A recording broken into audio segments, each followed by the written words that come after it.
new LinkedIn Hiring Pro can't undo your last hire, the no-show. Who set you back because they didn't show up on day one, or day two, or ever again. And now your product launch is delayed because you're talking to alien abduction podcasters to track them down.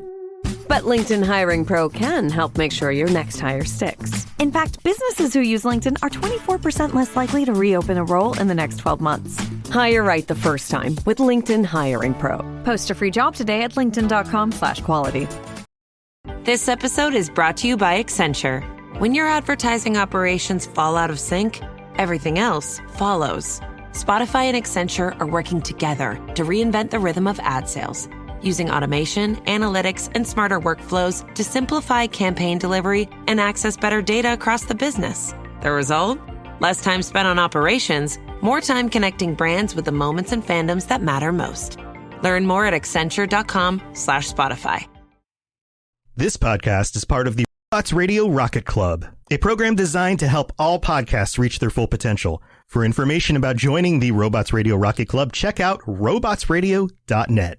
Welcome to the Final Fantasy Lorecast, a podcast dedicated to the history and lore of the Final Fantasy series. Join us as we take a deep dive into the different worlds, characters, and so much more. Welcome back, Warriors of Light, to another episode of the Final Fantasy Lorecast. I am one of your hosts, Ben of Temeria, followed by my two other hosts with me today, Steven. Oh, what's up? And Trey. Hello. Welcome back, He's Trey. back. We missed you last week. Yeah, our expert 1 through 5. I quite enjoyed getting to listen. I only had one bit that I would have really missed not being able to jump in on, but we'll get into that later. But it was a great show, you two. But I am glad to be back to talk some Final Fantasy. And we are glad to have you back. And this week we are doing another part 2 of our Magick series. And with this episode, we are going into the story implications of Magick being the central plot point in some of the Final Fantasy games. And you would think, oh, okay, isn't that all the games? Well, no. Not even close. Only, half of the games really have, strong implications of Magick being as the single plot point. So, obviously, you would think we start with 1. Funny enough, 1 through 3, the plot point has nothing to do with Magick. Nope. Yeah. All Shocker. crystals. It's all crystals, exactly. So, Final Fantasy IV, though, that is where we first get, the first game that has the actual plot point, Magick being the centralized thing that ties the story together. So, we have the demon Cagnozel, under the guise of the King of Baron, orders the village of the summoners destroyed because he fears their power. Radia is the only survivor, and her powers become pivotal into world safety. So right then and there, we have literally a demon wipes out an entire village of summoners because they fear the magic and power that the summoners have. Sounds familiar. Much like most fantasy plots with demon kings and, heroes and all that. Go watch any isekai or any fantasy anime. It's literally the plot. Yeah. There's also another game in the series that has that as a plot. Oh. I mean, there's a reason that it's such a stereotypical plot, though, because it's true. Power corrupts, and when you're at that top, that's just the way it works in the world, both in Final Fantasy and reality. Yep, that's true. So, and then Meteor is a fable spell in which such power is sealed away. Tella seeks its power to avenge his daughter. When Golbez and Fusoya battle Zemus, they cast the twin meteor only to see Zemus rise again as Zeromus. In the 3D remake releases, it is mentioned that the gift of Magick was bestowed on humans by Luanarn Kula The Lunars were attuned to magic naturally, including Fusua, Golbez, and Xenomus, although the young Golbez lamented his inability to use healing spells. All right, Trey, we need your help with this one. I don't know what's going on. You played 5. Well, you gotta well, this is 4, isn't it? Yeah, this is 4. Oh, 4. Okay, I'm sorry. This is the one with Cain. But so I'm looking it up now, and Lunarian, those are just moon people. So the moon folk gave people on Earth. That's right. The magic. This is Okay. the game in with this the game, lunar so- whale, right? This is This isn't. This is 4 is not the one with the lunar whale? Or wait, no, yeah, I think it is. Yeah, you're right. Okay. But yeah, so it's got the lunar.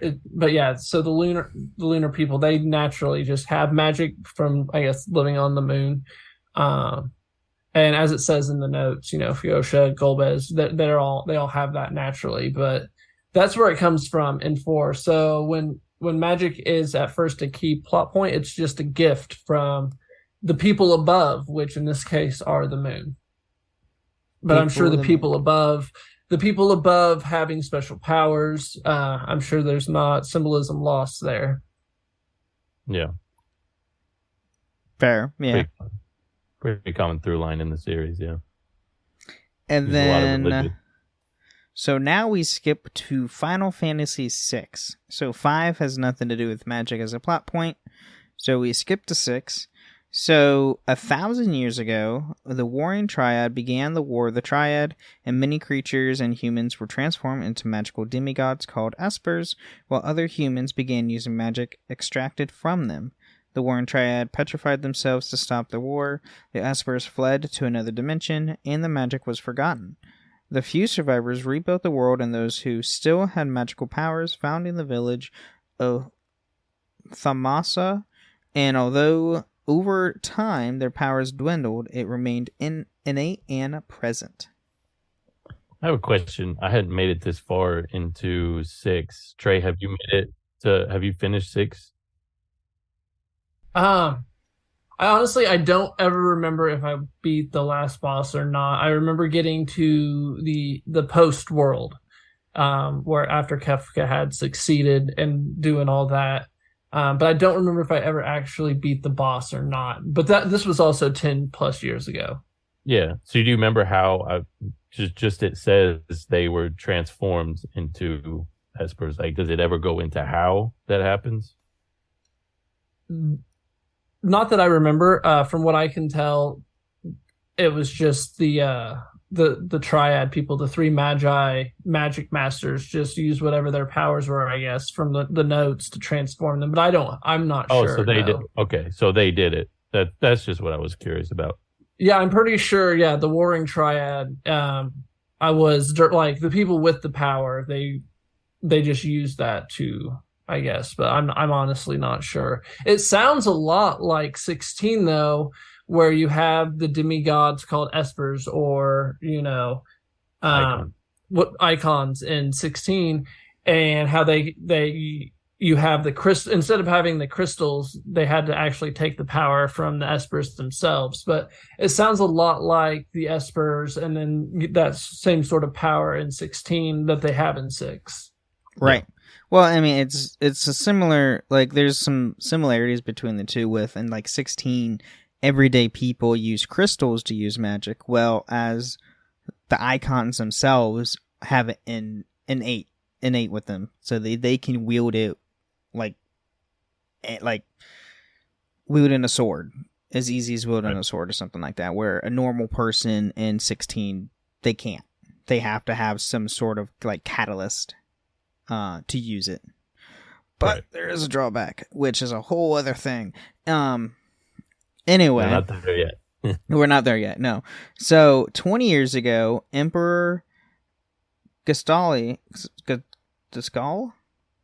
Gestalt, yes, that's Skull, right. found the Esper world with a process developed by here you go, Cid del Norte Marguez. He forcibly extracted raw magical power from their Espers he captured. This led to a process known as Magitek, and many powerful machines were infused with magical energy, as well as people, including Klefka, Palazzo, and Silas Chair, making them Magic Tech Knights. With magic fueling their army, the Geshelan Empire conquers much of the world. And this is one of the few games that Sid is like actually like an antagonist.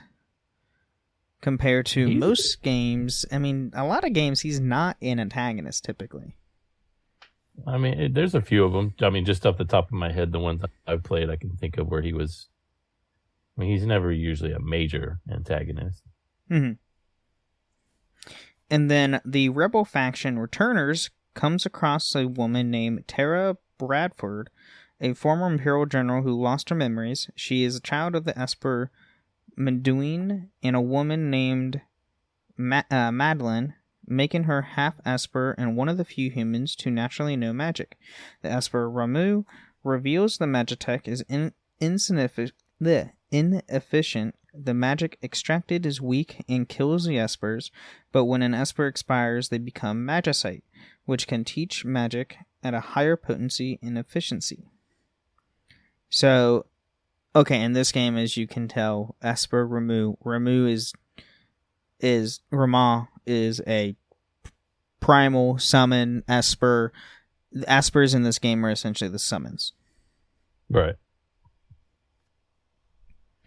And then, obviously, like, it doesn't surprise me Rama is the one that, like, telling all this, because he's typically the one that you see as the sage, or, like, as someone who's, like, holds the world's knowledge from all the summons, or any of the primals, or whatever iteration. Isn't he that you usually seen as, like, the one of intelligence? Yes. Yeah, he's, like, one of the very few primals / summons that are sentient, like sentient intelligence.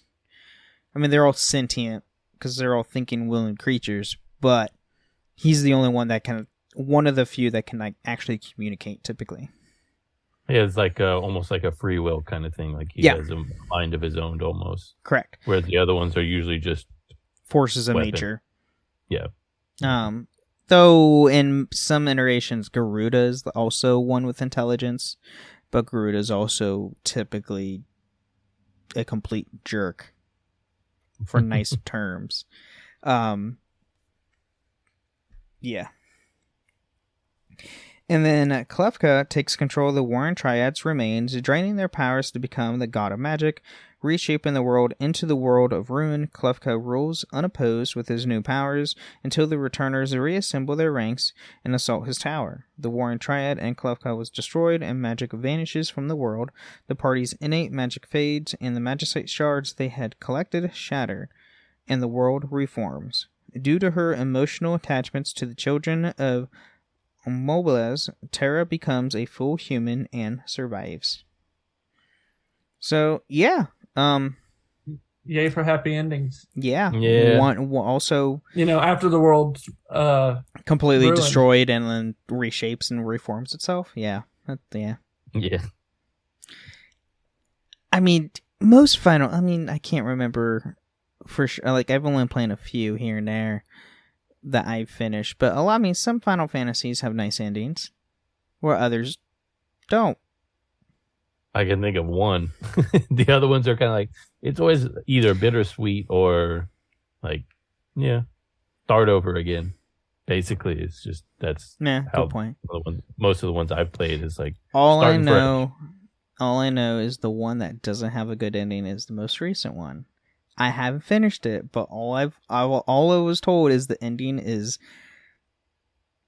you'll cry, is what I was told. Yeah. I mean, it's not bad ending. Yeah, it's not bad. No, it's not a bad ending? Oh, okay. The only one that I can think of that has like bad endings would, this is spoilers obviously, but 10 technically, you beat the boss, but then your character is gone.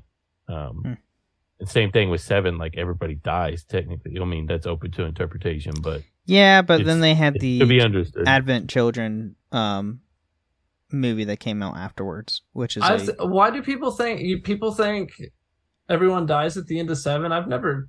That's what I was always under the impression of. Because Advent Children Why? changes that to where they actually survive, and then Why? there's Because a whole thing. they show the guy running. Yeah, when there's nothing around, it's just nature, basically. I mean, they live hundreds of years. I just took that as hundreds of years from now, civilization, like he's running free and things are good. I never took that as they were dead. I mean, they were dead, but they could have lived very long, healthy lives and died, and Red would have still been, aging. I just assumed that was humanity was gone, and that's why they stopped. They stopped sucking up the Mako, and that's why everything was the planet was flourishing again. I think that what you just said, I also thought that. I just also thought people survived. I thought people lived, and they just weren't necessarily sucking that Mako energy up to survive. They were living that clean energy life. I mean, it's possible. Well, they don't really go out and say. I guess they retconned it in Advent Children, just like they did with X2. But speaking of 7, that is the next game we're going into. Get into it. Magic is via materia. So orbs of mythical energy created by a condensed Mako from the life stream. As the life stream is the collective consciousness of all who have lived, materia allows the holder to access its knowledge and tap into the power of the planet, manifesting as magic and other abilities. Yeah, this is how you use magic in 7. You have these crystals that you jam into your sword. It's the power of dead people. Using dead people to cast fire. Yeah. So, and as such, magic is the materialization of spiritual energy. Ancients were said to have been able to use magic without the use of materia. Professor Hojo, a scientist for the Shinra Electric Power Company, studied materia but was unable to grasp its secrets. He objected to the use of the term magic to describe the powers of materia. I mean, that makes sense. If you don't understand it, it's magic. Yeah. And if it makes a phenomenon that you can't comprehend, typically most people would call it magic. Because but I see why he doesn't like the term, because he's a scientist. So there is no such thing as magic. It's just science that isn't understood yet in his eyes. And maybe that's why he's so crazy focused and doesn't care about what he's doing to get the results. He just has to find the results. True. Yeah. He's a kook. And then few can manifest magic-like powers in their limit breaks, although it is unknown if it is related to magic in any way. Just one of those Final Fantasy things. Yep. It just never comes up again. Pretty much. And then certain ultimate spells are too powerful for a normal human to use. Meteor is the ultimate black magic with the power to destroy the planet by summoning an asteroid from outer space. The ultimate white magic has the power to stop it. Holy. Both great spells manifest via special materia, the black materia for Meteor and the white materia for Holy. And, I mean, kind of a spoiler, kind of not spoiler. I mean, the game 7's been out for over 2 decades. The whole point of Sephiroth's quest is to get Meteor to destroy the planet for it to be reborn, kind of a thing. And then Aerith, being the good-hearted person in your party, wants the white materia to stop it. And she's also the healer of the entire party. Well, until halfway through the game. I think everybody's aware of that. Yeah. I mean, if you're not aware of how, when we first see Sephiroth in the first original Final Fantasy game, plot twist, Aerith dies with a giant katana. Man, now I need to go play Final Fantasy VII again, but I'm in the middle of... Nah, but you're right. So I love how they use magic in 7. And just the way that, like Steven said, it's just all our dead friends are helping us out with the magic powers that they have inside. Yep. Yeah. Which I'm curious if they're going to change anything. I mean, so the 7 remake's out, and if you haven't played that, go play it. It's great. They have the same like situation. Materials there. The Shinra company is mining it to supply power. It's slowly killing the planet. Yada yada yada. I'm curious going forward with Rebirth if they're going to change anything. Because spoilers for the remake if you haven't played it. At the end of the game, you leave Midgard. So the entire remake game, you're in Midgard, which in the original game was 2, maybe 3 hours of gameplay. Well, longer than that because it took a while to get through. Well, you had to do Wall Market and you had to do Shinra and but I mean, I would say it's at least 7 to 10. If you do everything. If you do everything. If you're just doing story, it's not that long. It's maybe like 4 hours of 4 or 5 hours of gameplay. If you just go through straight through the story. Yeah, but you're gonna have a tough time. Well, yeah. Especially later on in the game. You would have to know what you were doing. I feel like the average person playing it the first go around, they're probably spending at least 7 hours. Right, yeah. So, like, for comparison's sake, you spent 7 to 10 hours probably on average on your first playthrough for that. Whereas, like you were saying, the remake, it's that part, but it's expanded to what, 40, 50 hours? It's about 50 to 60 hours of gameplay. That's just the story, by the way. That's not the side crap they have. And then the PS5 version, the integrated edition, add even more with the Yuffie interlude chapters. Yeah. So yeah, I mean, they expanded a bunch upon it, and it's going to be interesting where they go with Rebirth to see if they do. I mean, obviously there's going to be changes because there was a lot of changes in the remake. Spoiler. So in the original, you see Sephiroth literally halfway through the game of the original 7 is when you first see him. In the remake, you see him after your first hour and a half to 2 hours of gameplay. Yeah, it's literally after the first mission. Literally after the first train mission. Like in the original 7, you do the original train mission and everything. Everything's exactly the same. And then that's when it stops being the same. Mm-hmm. Is after that train mission is where, oh, hey, Sephiroth appears out of nowhere. And it's like, wait, what? Huh? Yeah. And then you see time Dementor things. Yeah. Interesting. But anyway, back to the original 7. Words are hard. Sufficient exposure to the livestream can grant the power to use magic without materia, as shown with Sephiroth, who has absorbed so much of the knowledge of the ancients that he no longer needs materia to perform magic. He can also move objects telekinetically, read minds, project illusions, and to the minds of others, manifest his sword at will, fly, erect a high interpretal barrier over the North Crater. So yeah, that's why Sephiroth is such a big deal as a Final Fantasy villain, is because he literally has gained knowledge of the life stream and all the people who've died to use magic at will. Yeah, he's very much like Sephiroth, like Kefka. Yeah. That's why they're always 1-2 on best villains in the series. Mm-hmm. Just depends on who you ask.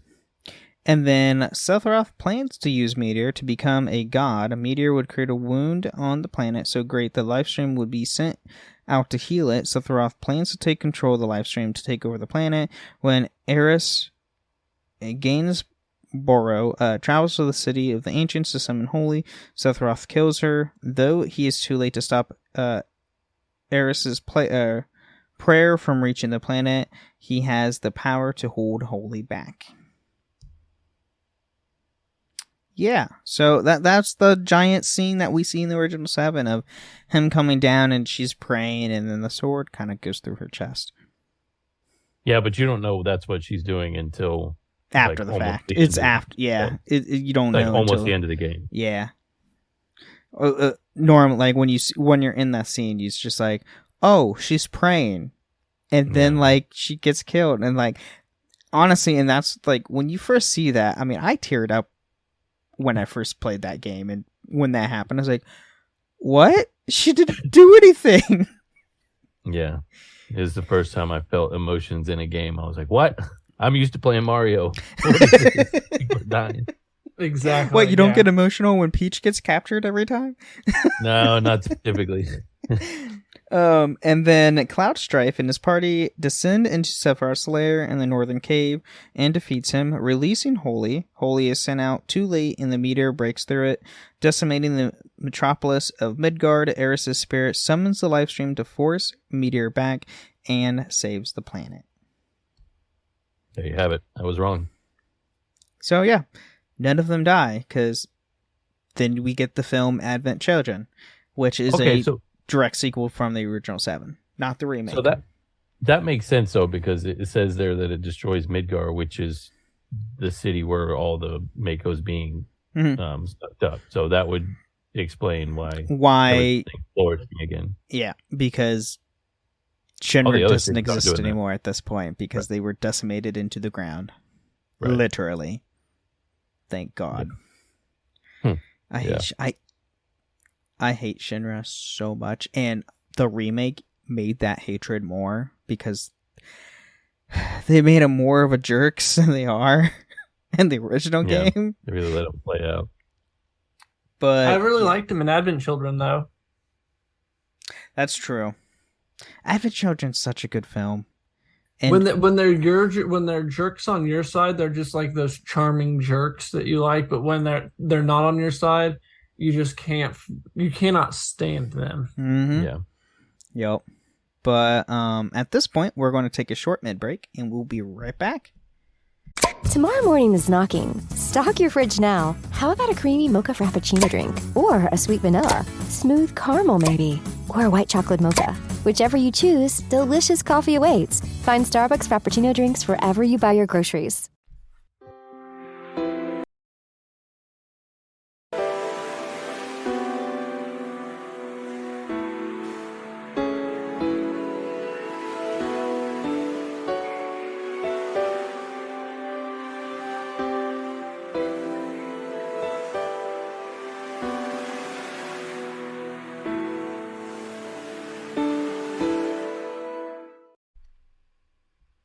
All right, welcome to the middle of the show where we talk about everything with the podcast that has nothing to do with the lore of Final Fantasy.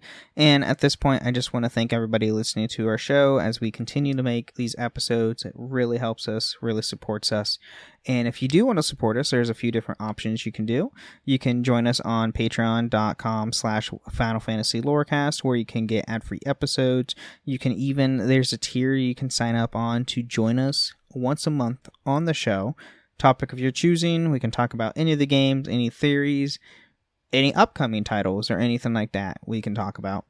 And you can also support us by leaving reviews or ratings on Spotify and Apple. If you leave a 5-star review on Apple, we'll read it out loud on the show. And if you leave a nice comment on one of the episodes, we read out loud that on the show as well. And we actually have a comment this week. We have one from our Crystals, Final Fantasy through Final Fantasy V, so their first Crystals episode, from Hylian Chubi. Hey guys, congratulations on the new show. You are doing a great job presenting the lore in a fun and approachable way. Too bad you don't know these early games that well, though. Keep up the good work.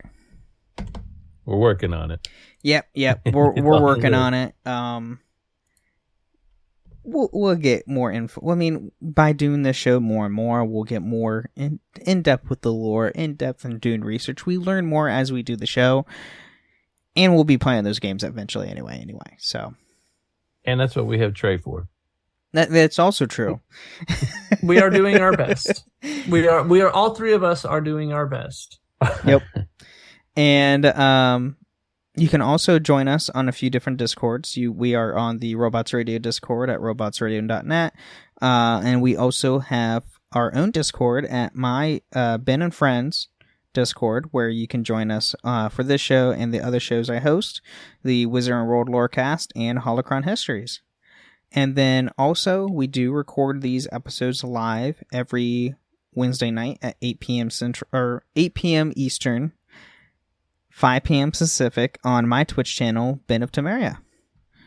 And also for I don't remember who it was that you said sent the comment, but if you would like to join the Patreon and come on and pick whichever game you want to tell us about, or just go over all of them in general, you could spend the hour just educating us in person on everything old school Final Fantasy. Yeah. We would be happy to have you. Yeah, that's also a totally doable thing that we can do. And we can also join us on the Final Fantasy XIV MMO. We do have a free company on Seraph called the Crystal Lore Masters. And yeah, we're on there. I'm on there very regularly. Trey and Steve are on there periodically because they like to play other stuff. I've been playing mostly 14 right now. Until Starfield comes out, because that's going to take so much of my time. So much. It's a Bethesda game in space. And yeah, I'm pumped. But yeah, anyway, well, Final Fantasy. We're going from one game in space to another game in space with Final Fantasy VIII. So it's a nice transition there. It will be a nice transition. So let's get back into the show.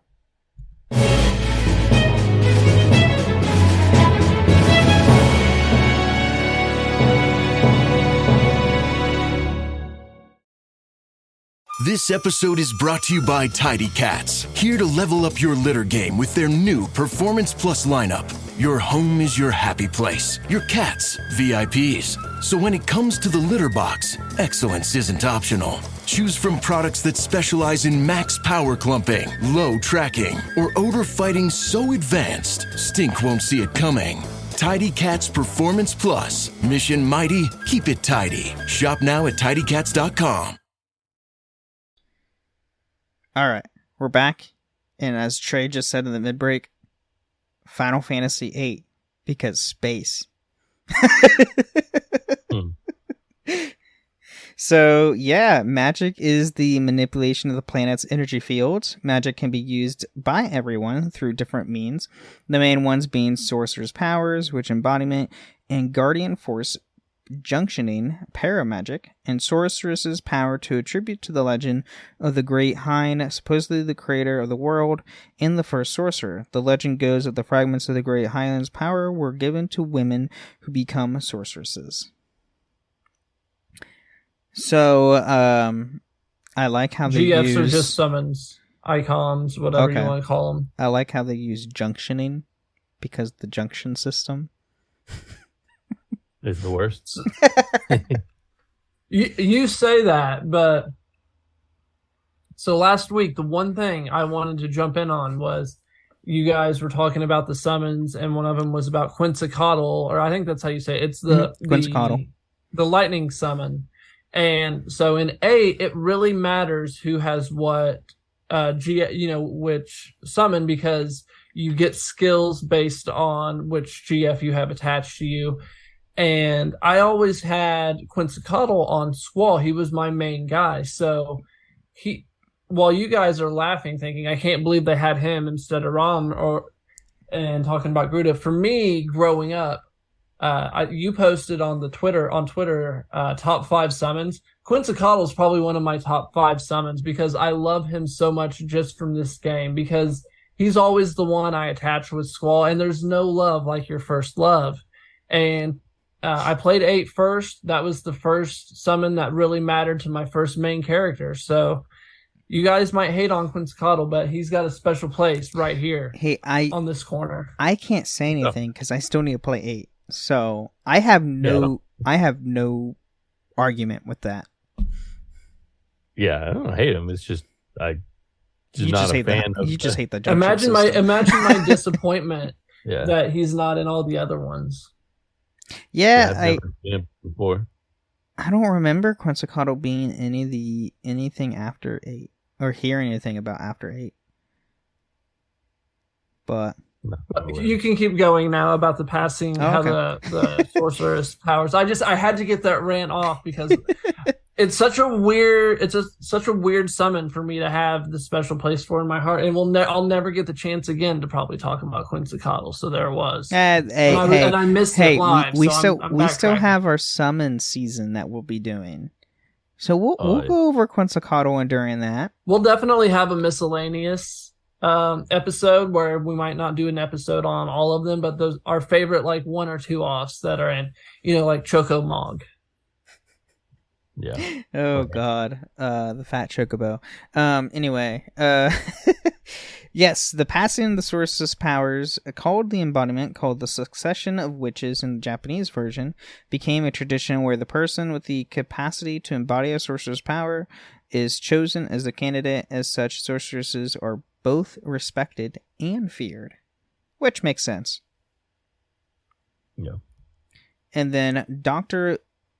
Odine, who started out as a monster researcher and moved to study guardian forces, cooperated with the sorceresses and began studying sorceresses and magic. He developed Paramagic, which involves junctioning a guardian force to a person. It is unclear where guardian force resides within the body, but those who rely on the guardian's power suffer memory loss. But junctioning guardian forces, people can use magic by drawing the energy from various sources, such as items, draw points, and monsters. Yes. Which goes into the fact of where Trey was saying he has Quetzalcoatl tied with Squall. That's literally Paramagic. Yeah. I'd imagine, right? Am I correct? Yeah, the old amnesia, Okay. The old amnesia trope. Yep. They do so in A. If you look into details of like the start menu stuff, it tells you about the memory loss. But unless you go and find it, there's no mention of it, and it just the game acts as if everything's everything's normal. Interesting. And then we have Ultimacia, a powerful sorceress from the future, wishes to change the world by compressing time and taking power from all sources ever to have existed. Time compression involves powerful time magic that causes various present states to appear at one time, which causes all sorceresses to exist at one given time to give Ultimacia the opportunity to become the most powerful sorceress in existence and an all-powerful being able to control all of time and space. Time compression requires her to possess a sorceress from the past to draw from their power. However, the seeds from a certain past travel through the time compression into her reign to restore the flow of time. So, essentially, Ultimacia is just another version of Ultima. I think it's kind just of. I think it's just a play on the name. She's just like the big bad in the game. She's just trying to take all the sorcerers from throughout time, past and I guess past, because she's in the future, and taking all their powers so she can become the most powerful. Huh. Sounds like another similarity to 16. Kinda, not we'll really. Let you get we'll let you get further into it. But it's nice and convoluted. 8 is one of those where you have to sit down and read it and look at it and then sleep on it another 3 days, and then maybe you might have a handle on it. And even now, I look at it and I read it, and I don't think I really 100% understand it. Well, once you get into time travel and all that kind of stuff, it's always a risk. That's always murky when you confusion. get into time travel. That's why I'm not a huge fan of time travel. It's not the best. It's just a MacGuffin. That's all it is for storytelling. But anyway, now we jump to Final Fantasy X.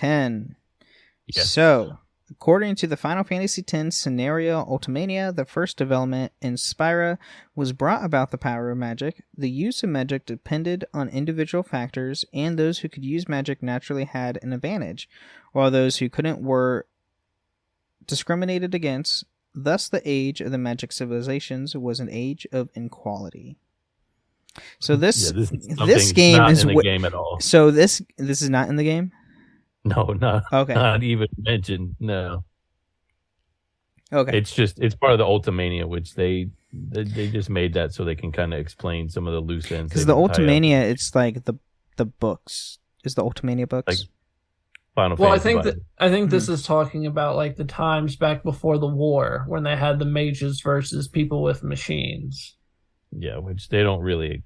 I mean, they talk about it vaguely, but it's not. There's not a lot of detail. Yeah. They don't talking Yeah, about all we people. hear, we don't hear about discrimination or anything like that. All we hear about is people with magic fighting the people without magic. Yeah. And then eventually the people with magic end up casting the spell to keep their version of Spira alive in Xanarkand. And that's where Titus comes from. Yeah. All right. And then when Machina was invented, it was revolutionary and did away with the inequalities. Machina developed quickly, and things once thought impossible rapidly became in reality. The endless supply of electricity made cities that never sleep possible. So essentially, it's just power.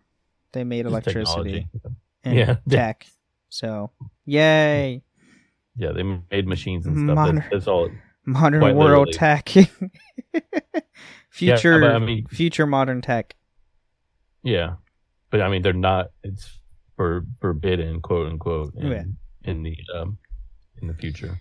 And I mean, I don't know about you guys, but like my dad growing up, he was the type who he'd rather ride horses, and all this technology was bad. So like, they had like even today, I still see that kind of mentality about the magic we have today. Oh yeah, yeah. I don't like.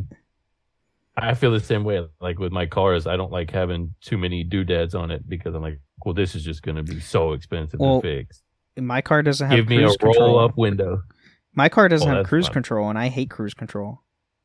Yeah, who needs it? My last car I had a crank window, and I loved it. I had one of those at one point. Yeah, it's awesome. But then Machina was supposed to be an alternative for those who couldn't use magic, but when it surpassed the power of magic, new problems arose. Some nations possessed outstanding Machina technology, while other nations didn't, and a new age of inequality began. So yeah, it's just like real world.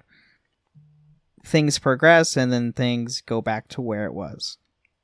Yeah. Sadly. No. And then once Machina was outlawed by the Yavon Temple, magic again became the prominent power in the world. Some study black and white magic to learn various spells, but the most respected magic users in Spira are the summoners who embark on a pilgrimage to gain the power of the final Ion. Monsters and Ions use magic naturally, and the most powerful magic user in Spira was Yavon, whose teachings became revered and spun a new religion in Spira in his followers. Yes. And the use of magic appears related to the manipulation of fireflies, the life energy of Spira. Yeah. Very similar to 7 there. Yeah. So go back to the live stream style. I do love the story of the summoner going on the pilgrimage being the way we get to take the journey on 10, though. I think that's a really nice way to tell the story, and it works out. It works really nicely. Yeah, I think 10 might have my favorite story. It has highs and lows, but I think just how it's executed, I think might be my favorite. It's like a real gut punch a lot of the times throughout that game. There's a lot of highs, there's a lot of lows, like even emotionally. There's a lot of positivity. I've only played I think the very beginning and never got past that. So Ben. I had not. You gotta quit admitting this on the show, man. Hey, I can't help it. Like, yeah. Hey, I'm being honest and truthful here. Okay, I don't hide things. Just where I live. I have beaten the game multiple times, Steve, and I agree with you about the story. I think it's one of the strongest in the series. If I recall, 10 and 10-2 were only on PS3, right? 2. PS2. See, I never had a 2. And I always loved the way it's like he's telling the story up until you get to Xanarkand. And you get to that scene and it just builds up so much. And then I'm sorry, I'm going to rant for a second. Then you go and fight Unalesca, and it just builds so well. It tells such a good story, and just fantastic. The pacing of it was so great too. It wasn't like you get to Unalesca, then boom, 8 side quests pop up for you to do on your map. Yeah, it has some really good twists in it that you kind of like. it's not just one big twist. There's a bunch that happen throughout, and it makes it keeps you on your toes. The first time you play through it, you're like, wow, this is really well done. Well, I will keep that in mind when I finally get through it. I have all the games. I just need to sit down and play a good portion of them. You can play them instead of I played a lot of the newer ones. So the problem is Ben needs to get to a point on 14 where he's fairly caught up on the content, so then he can sit down and actually play. See, that's the problem, because I'm the like... The problem is he plays it for 2 hours, and then he gets on 14 and plays 14 for like 4 hours. That's true. The problem is on 14, I'm like I think 60% done with Heaven's Ward, which is the first expansion. Oh my god. There's just so much to do. Yeah, so you could just knock out these older games first and then go back to then you got look at all that content you'll have after you're done. That's a fair point. We don't actually have 14 on the agenda tonight, gentlemen, but we do have the other MMO on the agenda, and I think that's where we're at. We do have 11. I do like how Trey's reining us in. I like this. It's smart. But yes, we have Final Fantasy 11. So, which is the first MMO of the series. So, there are many origins and different perspectives on how magic came to the hands of the enlightened races and beastmen of Vandalel.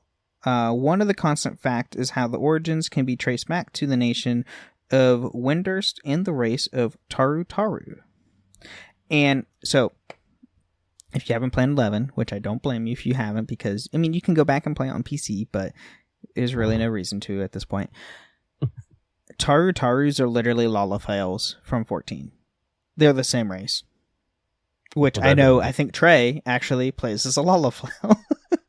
Are they the little ones? Yes, they're the little ones. Oh. I despise so many Lalafels. And so you will meet many Lalafels in the main story that you want to stab in the face because they're little. I wanted to be a healer. I thought they looked like they would be a healer. So they do look like that.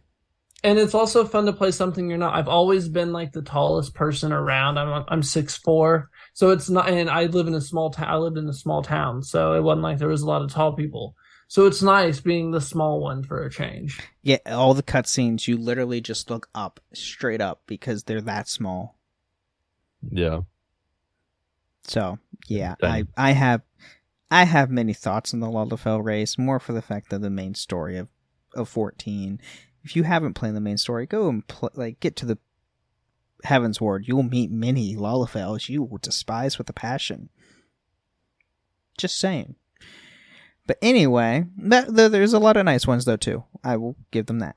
But according to one tale of a young Taru girl lost around the ruined towers of the wilderness of Sarutabaruta, met the last known living remnant of the Kulu race and was led to the full moon fountain. She gained the power of magic and became her race's first star symbol. Another tale tells on how the terrestrial avatar Fenrir bestowed the gift of magic upon the Taru upon their discovery in the full moon fountain. Which Fenrir is another famous creature in the Final Fantasy series, which typically has a connection to Shiva. Well, I just know he's an earth-ish kind of. He's like a terrestrial kind of. Fenrir? Yeah. Fenrir is a giant wolf. Right. But usually, so spoiler for 9. There is a Fenrir in 9. Sorry to let you know in advance, Ben, but he's literally like the wolf, and then a giant fist just comes out of the earth and shoots the enemy into the sky. Huh. Interesting. Yeah. But I mean, Fenrir's also, isn't it like Loki's son? Yeah. In mythology? In Norse mythology, Fenrir is one of Loki's sons. Yes. This is true. He has a wolf son. Yes. But yes, Fenrir is always shown as a wolf because of Norse mythology, and Final Fantasy takes a lot of things from other mythologies into their own series. But just like in Norse mythology, Fenrir typically has some sort of power. Like, he's essentially most of the time associated with ice at times. Depends. But in Final Fantasy, typically Fenrir typically deal with ice. I love the idea of here in 11 that Loki's kid is like, you know what, Final Fantasy 11 here, I'm going to give you guys magic. And just gives the world magic. That is nice. Specifically the Lalafell race of 11. Why? Loki. Which is interesting. And then regardless of the vicinity of the tales, the power of the magic became to be wielded by the Tartaru in a matched proficiency and would usher in the age of magic. Over time, as the powers they wielded became widespread and even fell into the hands of the dreaded beastmen, the Tartaru isolated themselves in Vanadel discovered a new power that would change in shape. And that is Magick in 11. Terrific. So, yeah, it's interesting. It's interesting to know it's like the Lalafell race of the 11 is the ones that gain magic rather than like the Elven race. How most fantasy like tropes typically go with elves being the most magical kind of a style. Right. But they do have pointy ears, I guess. I mean, all of elves and Tartarus have pointy ears. I wonder if they gave elves like archery. That's also another typical thing they give. That is also another fantasy Maybe they trope. had archery and then the shorties had magic. Yeah.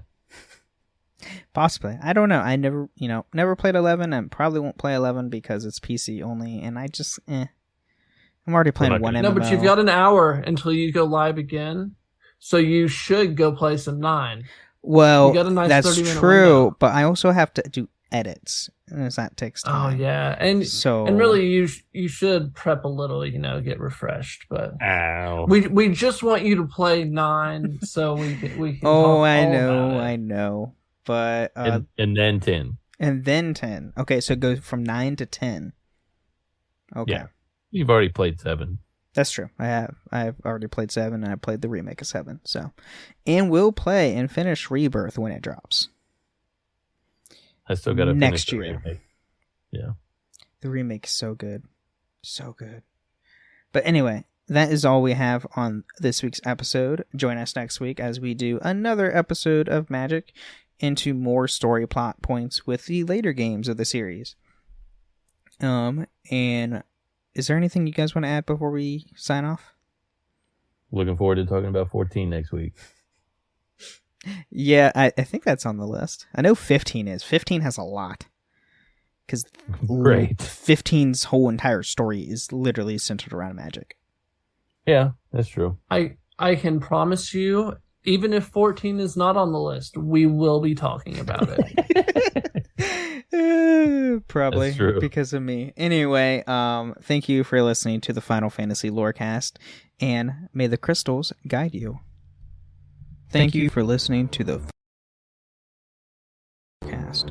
You can find us on the Robots Radio Discord at robotsradio.net. You can find us on Twitter at FFLorecast, and you can email us at fflorecast@gmail.com. At ZocDoc, we know being a healthy adult is like living in a video game. Every day has side quests, taxes, laundry, birthdays, and just when you're leveling up, you have to book a doctor. The insurance portal crashes, they put you on hold, your doctor doesn't take your plan, game over. We see you, so we made booking a doctor easy. Download ZocDoc, search by specialty, insurance, and availability. Book instantly, no cheat codes required. Find a doctor you love with ZocDoc.